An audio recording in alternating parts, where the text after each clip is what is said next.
We use a lot of Snaffles, a lot of Jim Edwards. It's one of my favorite Jim Edwards right here.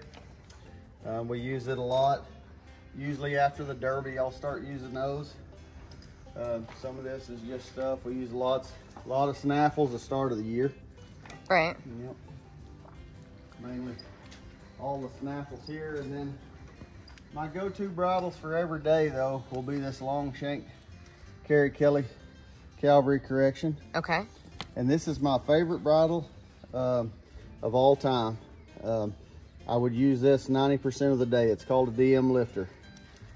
They come out of Oklahoma, and as you can see, anytime I see one, I'll have it. Okay, so tell me why you like it so much. Man, it's got this 4-inch purchase on it, and for me, I'm not get one overly broke, so I can put this on, work all year. It doesn't scare them. I get a lot of left and right. I get a lot of breakover, but not too much. I believe this was made for reining, probably, but it is my all-time favorite bit. Really? Okay. Dennis makes them up there. They're called a DM lifter. They and then this is my other new go-to. Here they just Kenny Kearns just come with this bit, and what it is a welded correction with swivel shanks, and I work lots and lots of horses in this, 3s, 4s, 5s, 6s. If I'm going to the show the lifters go, that welded, this correction here, and Carey, I just got onto this. I just got it at the Super Stakes. I really like it. It's got just a little bit of play there to the mouth, and I really like this so far. But you can see, you know, they break here, break to the mouth, or to me, they're not as hard as a stiff bit on a horse. Okay. You get more left and right. I call it up and down. But as you can see, I use these all the time. If yeah. And at what age would you put one in a horse's mouth? Well, we mainly ride 3 to 6 here. Okay. Besides our rope horses. And so when I pick them up from the 2-year-old guys, we'll work them for about 3 weeks in the snaffle, and I go right to this. And like I say, it's my favorite bit. A lot of people say it looks weird. Some of my closer friends make fun of me about it, but I really like it. You know, I feel like I've gotten a lot of horses trained that I might have struggled with this bit, you know, with its help.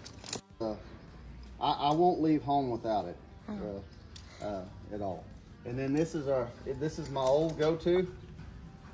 These are very hard to find, that won't bend. Like again, it's just another correction. We used to be able to get these from Snyder's. You could buy them 10 at a time if you want, and you cannot hardly find them anymore. Really? This one here actually come from Teskey's, and it's held up pretty well. But there's some that look like this that you can pull on a horse 2 times and they're done.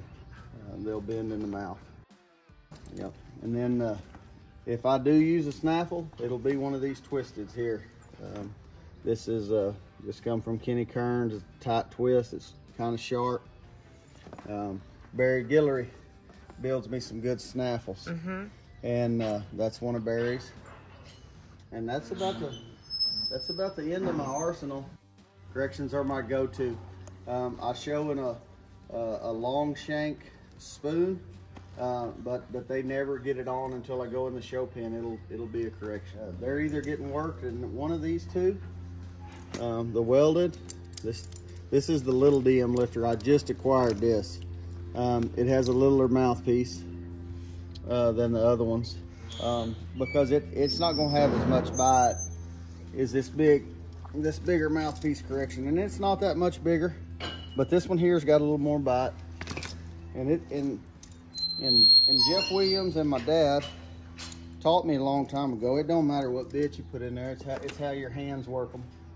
And so that's something I always try to go back to. If I feel like I'm getting a little heavy-handed, I'll you know, You can tell. They'll be reaching at them. I believe his name is Dennis Markle. Dennis Markle, Yep. okay. And they got a patent on them. And I talked to Mr. Dennis quite a little bit. He's building a new shop. And I hope the shop is getting up fast. Because like you say, I use them all the time. And they, you know, this one here is on the verge of you know, some people say, you know, well, it's just kind of war. This is war plumb out. This is getting into danger zone of cutting one. And you haven't convinced any of your compadres to switch on over? Well, I'll tell you what, Chet Seminole, which he made the semis this year, and I give Chet one at Tunica last year. And now Chet shows in them. I don't myself show too many in them, but Chet Seminole, he shows in his. He just did at the Super Stakes. Him and his wife showed a big roan gilding, and and they show in it. Yeah. How'd you find them? You know, Facebook got me.